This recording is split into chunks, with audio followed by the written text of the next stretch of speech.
All right, welcome to A Growing Concern. We're going to do a double header tonight. We're going to talk a little bit about the campaign to institute a state bank here in Oregon. I know I've mentioned this in the past before, and there's only one state in the union, North Dakota, who is progressive enough, which is a strange way to look at it, but who is progressive enough to have instituted that. And maybe we'll find out how far that has been gone and what success they've had with it. And this has been a movement of the Working Families Party here in Oregon, and we can discuss a little bit about them and how they fit into the mix. But I have Steve Hughes with me tonight, who is with the Working Families Party and also working on this particular issue, right? The state bank. That is correct, yes. And so, welcome to the program. Thanks for having me. It's been a real uphill battle trying to get organized for this. Everybody's real busy. There's a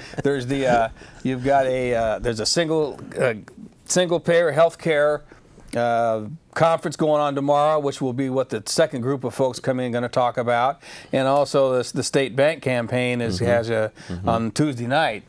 Right. So people are busy. That's right. It's a busy time. Organizing for all this. So what exactly is a Working Families Party, and how does it fit into this state bank? Well, we're a grassroots independent political party founded here in Oregon in 2006 and founded in the United States in 1998. And so we've been slowly growing to different states, and Oregon most recently started in 2006. We focus basically on the core kind of economic bread and butter issues of jobs, schools, healthcare, fair taxes, and really try to focus exclusively on those kinds of economic kitchen table issues, because it's our belief that those are the kinds of issues that working people, regardless of where they live in the state or other factors, those are the kinds of issues that can unite working people. And we've seen a politics for a good generation now of using division and wedge issues and such to create division between working people. Like cultural wars and such things. Exactly. So we're building an independent political party around the idea that working people have more in common than they have against one another, and we need to move past the divisive wedge politics that have been used to keep us apart. Which is really what, a lot what President Obama was saying the other night on his State of the Union message, that we need to get past that. And we hear a lot about that. We need to get past that particular way of doing business. And it's usually only just lip service, whereas your organization has actually moved past that. I know that in the last election, you throw in your weight behind specific candidates so they can have Democratic Party and Working Families Party. Right. And that had to have been won, too. That wasn't allowed until just recently. And that's really the key element of our strategy as a political party, is to use what's called fusion voting to throw our support to candidates that we feel support Working Families Party issues.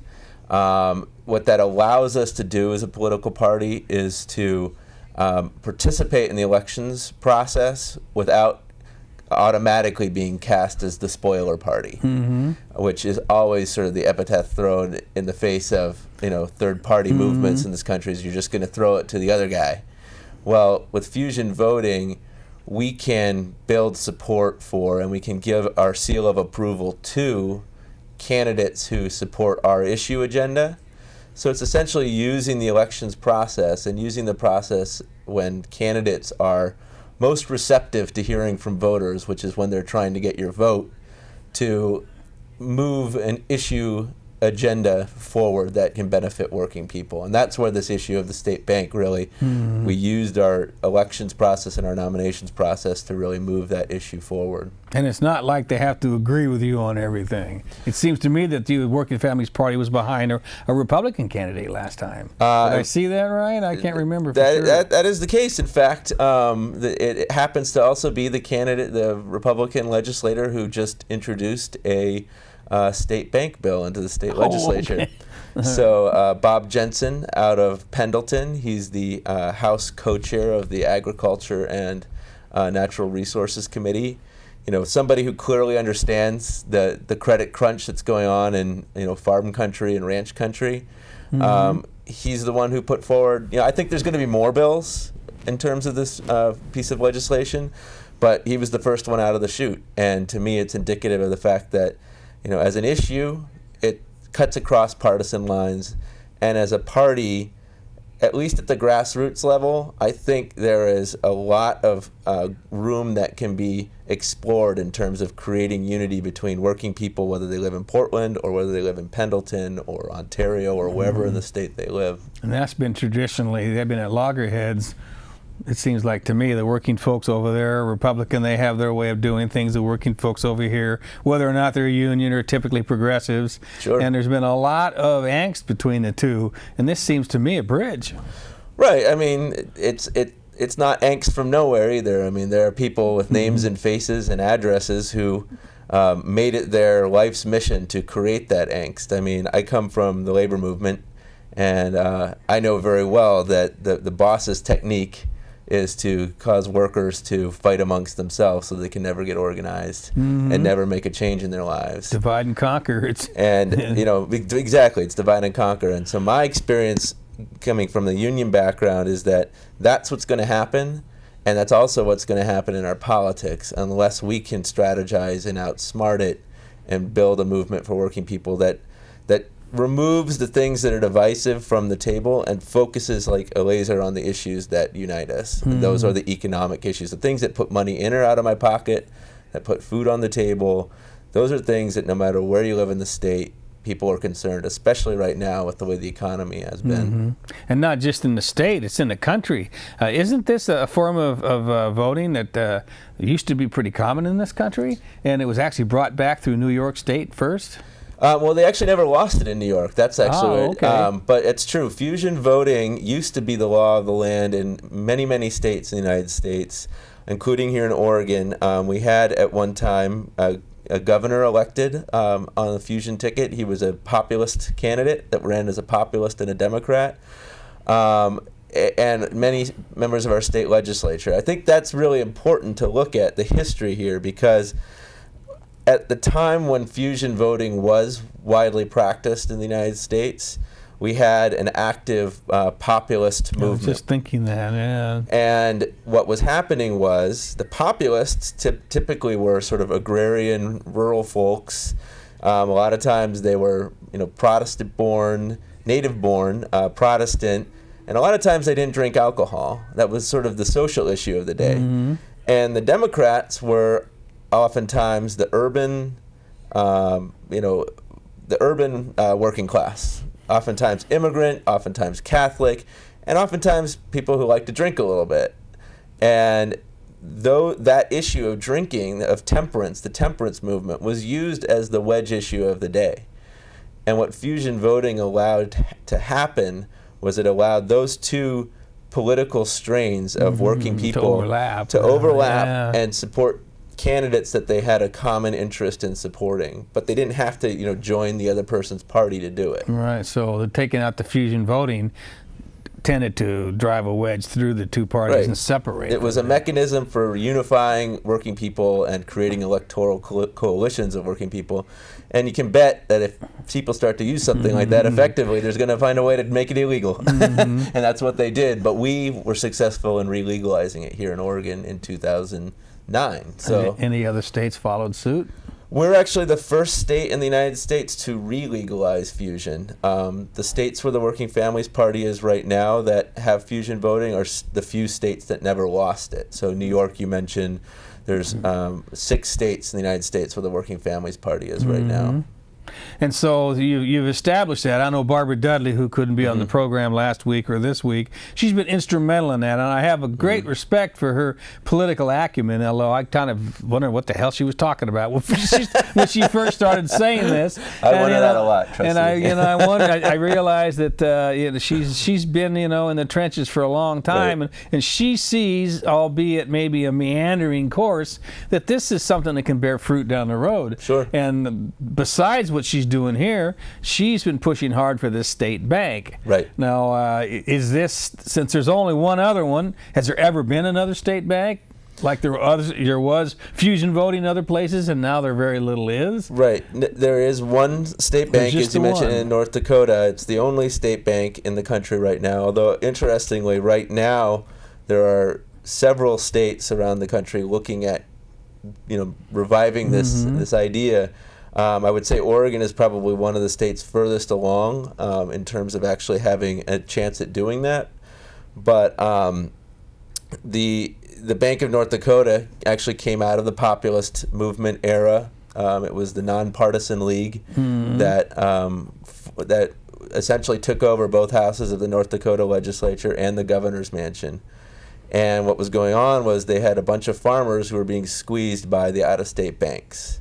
You had the banks in Minneapolis and Chicago and New York reining in credit and making it really hard for people to live off the land. It's going on here in a different way right now. It's like history repeating itself right now, because we're talking to farmers right now, and they're telling the same story. They can't afford to keep their farm operational. They have to choose between whether or not they want to continue living on the land and owning their farm or shutting it all down. And that's a way of life, and it's also something that a lot of people care about, because the local farming movement is only as strong as the credit sources and the available capital that they have to invest in their infrastructure. So it's repeating itself now, and so this issue for the Working Families Party is really tailor-made. I mean, it unites working people. We're all right now, being squeezed by the banks. We've seen it play out on the nightly news, and this is a homegrown kind of solution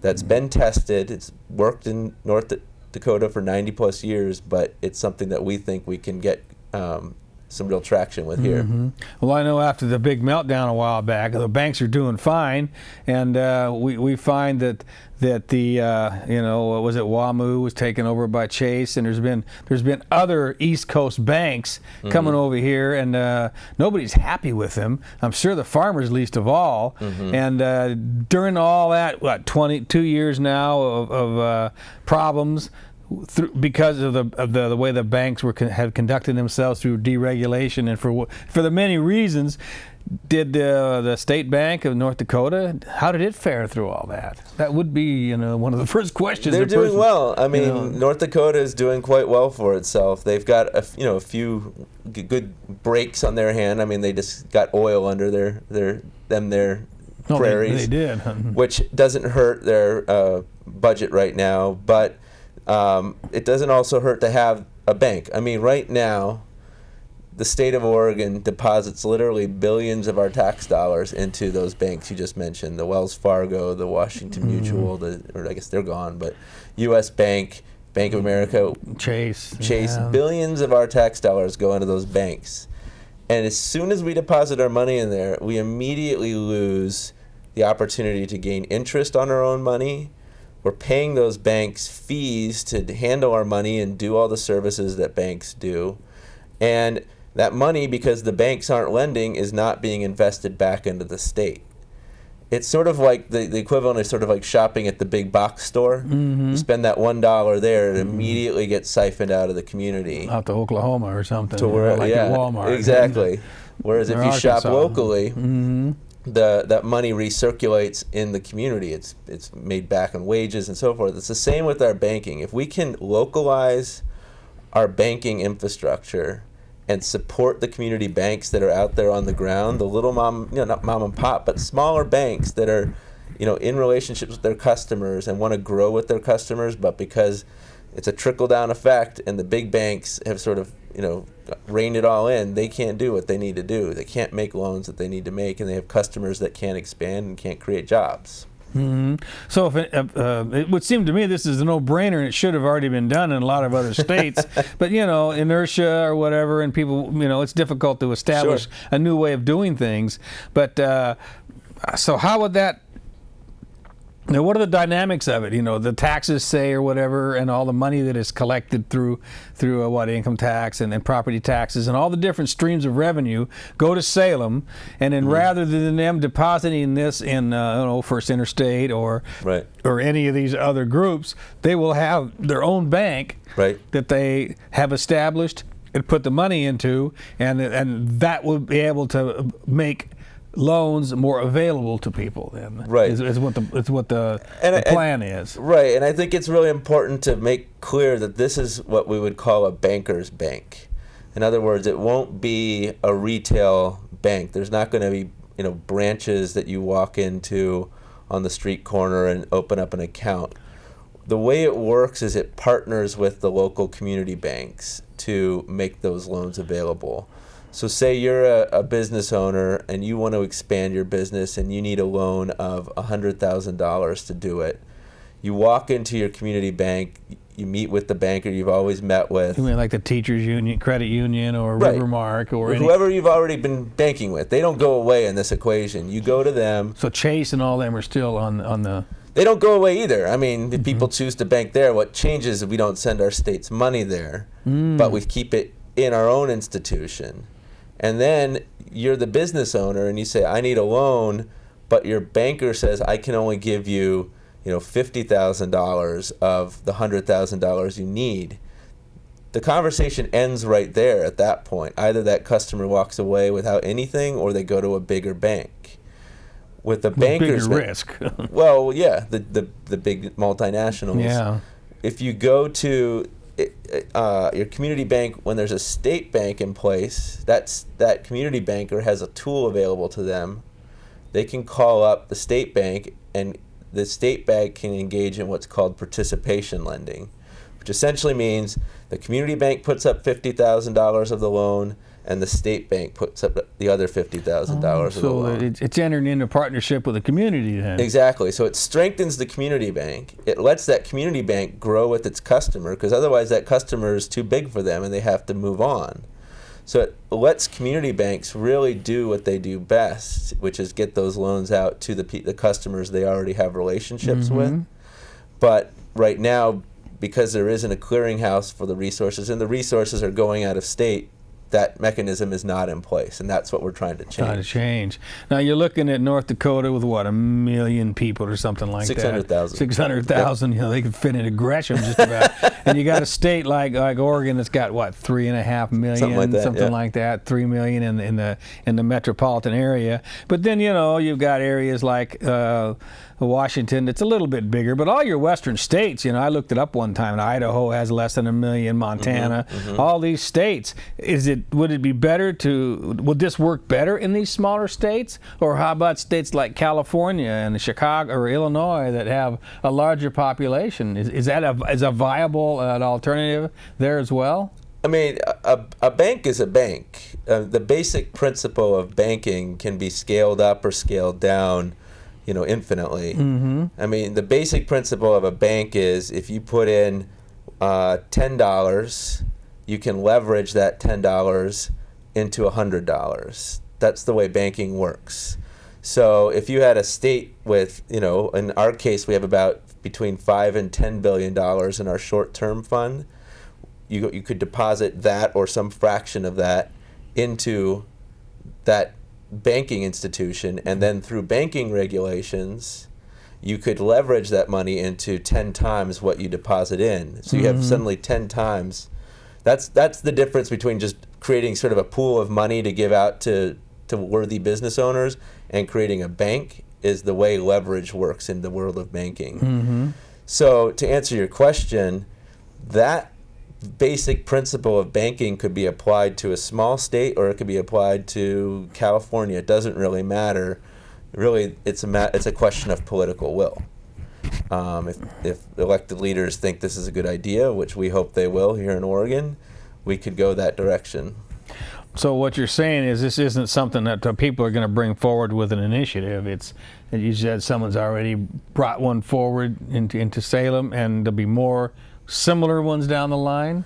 Yeah, I mean, right now we're in the process of working out the details of the proposal in Salem with various legislators. Like I said, the first bill to kind of come out on this is from Bob Jensen from Pendleton, but I think there's going to be others, and I think at the end of the day there's going to be some negotiation, and we'll see where it goes. I mean, that's why we're having the forum, to start building support for it. Right. Well, now that you mentioned the forum, we've tried to bring up some information here, and it seems kind of convoluted. It does to me, who doesn't really understand economics and finance, but it is rather pretty simple. And there is going to be this community forum, February 1st at 6 o'clock. 2511 Northeast MLK, which is just a block away from here, basically. It's really close to the studios here. And you're going to have, is there going to be a meet and greet and then speakers? Or right, so there's actually a reception at 5:30, and then the forum starts at 6. And we're going to have somebody from the Working Families Party, actually Barbara Dudley. She'll sort of kick it off. And then we're going to have Jim Hauser from the Main Street Alliance to speak about how small businesses are impacted. Then we're going to have a farmer, Teresa Retzlaff from Friends of Family Farmers, to speak about how agricultural communities affected by the credit crunch. And then we're going to have Representative Jefferson Smith speak about where things stand in the legislature with the bill. Right. Well, that's a good idea, and if anybody can square things away, it'll be Jefferson Smith. I mean, he's a populist in his own right. That's right. And I know that I heard him speak not too long ago on the yes on whatever that was, the voter-owned elections. Right. Unfortunately, that went down. Right. And it's hard to believe how people can vote against their best interests. Right. And but this isn't something that's going to be voted for by the people. It's going to be something that's going to be brought through the House and the Senate down in Salem. Right. We're bringing it through the legislature to. I mean, frankly, that I think makes the most sense right now. I mean, that's where we can. You know, the legislature is the body to make this decision, and my sense is, we're going to have opposition. It's going to come from the big banks, and anything that allows the big banks to just spend freely gives them the advantage, because they have lots of money, and they could fight us, and I anticipate there is going to be some fight because they stand to lose on this. Well, the banks and the pharmaceutical companies got, what, 5,000 some odd lobbyists in D.C. You know, it's on a smaller scale here in Oregon, but they do have the lobbyists in Oregon, and they tend to get the ears of the aides and the different congressmen and senators. I don't understand the dynamics down here, but has there been a lot of campaigning or bending the ears of the different? Well, I think there must be some that are more open to it than Sure. others. I mean, we've been talking to legislators, Democrat and Republican, for a good year and a half now. There will be, I think, some pushback. I think it's going to take different forms. I think actually more likely the pushback will look like the lobbyists or whoever is against this saying, well, we could do, a little bit here and a little bit there, tweak around the edges, but let's not create let's not totally reform the system here. Let's just, add a little bit money to this loan pool or put a little bit more money into community banks. The fact of the matter is, those are half measures that don't even get us halfway there, because they don't create a bank, and we don't get that ability to leverage our money by and of course the money still for the most part goes out of state right away. And in many of the things that's been going on the federal level, whether it's health care or the wanting to fix global warming, it keeps the people that have been the problem in the saddle, and it just throws a bone to the community. Right. It just seems like to me that's what's going on. Sure. And we need to kick those folks out of the saddle. It seems to me, whether they're good or bad is not the situation. The situation is they're tying up a situation. And as you mentioned earlier, there's a lot of folks that they could do well and prosper and create jobs if they had loans. Mm-hmm. And a lot of that has been stopped, because I understand from what little I read and hear that a lot of the bigger banks are just not loaning money out anymore. No, they're not. A really telling statistic was the Bank of America in 2007 made, I'm going to get the number wrong, but I want to say 500 some small business administration loans. In 2009, that was down to, I think, 17. Those numbers might be right off just a little bit, but that was, a story that ran in the Oregonian over the summer. It was just talking about how credit has dried up and the big banks aren't lending. They're taking the bailouts they got and investing it somewhere, but it's certainly not in our communities. Mm-hmm. Well, I think I'm getting the news that we have a couple more guests for the second half there. It's pretty hard to see with all this equipment between me and the control room there. But we'll finish this off here, I think you've given a pretty good idea. But the folks that are going to be here at on February 1st, Tuesday night, 6 o'clock, just right here off of MLK and Russell, I believe. Yep, corner of MLK and Russell. They might get the address up here. And there's some contact information too. Mm-hmm. Oh, I think that might have been the wrong one though. Now I look at it, it wasn't single payer. We're talking about the, but the website for your organization is Oregoniansforastatebank.org, which is the coalition website, and then my website is OregonWFP.org for the Working Families Party. Mm-hmm. And so folks can, why don't you repeat those one more time? It's Oregon WFP, as in Oregon Working Families Party.org. And then the State Bank Campaign's website is OregoniansForAStateBank.org. Right, and I think that might have been going up underneath your name through the program. Okay. And there's what's happening February 1st, 6 o'clock to 8 o'clock. And I imagine, half of that will be Q&A. Because people will definitely have questions and answers there. Because I'm hoping we clicked up some questions for people. Because it seems to me it may not be the solution, but it is a solution. Sure. And there's we got this place by taking a lot of wrong turns, going down a lot of wrong streets, and allowing the folks that ran the show to run the show without our input, and now that with the deregulation that was put in, it's just the money that we're not getting to loans for small businesses is going by the billions to CEOs. Maybe not CEOs in Oregon, but the banks that have the CEOs that are making those billions of dollars have branches in the state. Sure. So I think that's something that it'd be good to get a grip on that. And we're not wanting to kick them out of the state. People have the opportunity or the choice to go to whatever bank they want. But this gives them an opportunity, to it's kind of like a community bank writ large, it seems like to me. Where you have your individual community banks, Rivermark or whatever, but then you also have this through which the smaller teachers unions or whatever can operate through in conjunction with. Yeah, it's taking control of our resources and investing it in our communities, and that's something that right now we need more than ever. Right, and viewers out there are looking for ways to, like I always say, put your shoulder to the wheel or add a little grease to the wheel. This may be a small step, but it could be a step that gets quite large very fast, especially if like with the bottle bill folks jump on board with this and it goes larger. Someone's got to be the first, know. I mean, you say that North Dakota, they never got rid of theirs.